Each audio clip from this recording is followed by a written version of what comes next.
Nako mga kapatid, mainit na. Pero mukhang mas iinit pa raw, sabi ng Pag-asa.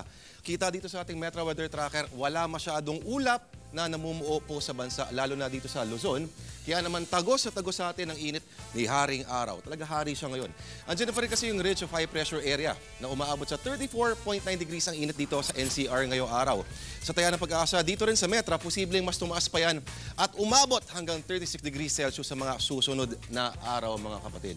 Sa mga taga-Visayas naman at Mindanao, hindi kayo apektado ng ridge of high pressure area.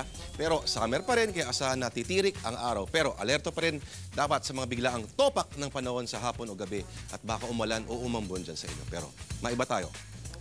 Bakit third lang?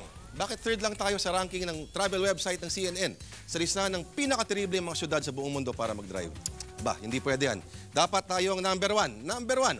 Kahit maliit na bansa lang tayo, di tayo dapat magpatalo sa India at China. Dapat talunin natin ang India na nasa number 2 na may pinakamataas na antas sa mga namamatay sa aksidente sa buong mundo. O ang China kung saan ang mga traffic jam ay nagtatagal ng 12 hanggang 20 araw at humahaba hanggang 100 kilometro. Nako, kaya natin yan. Basta't sama-sama.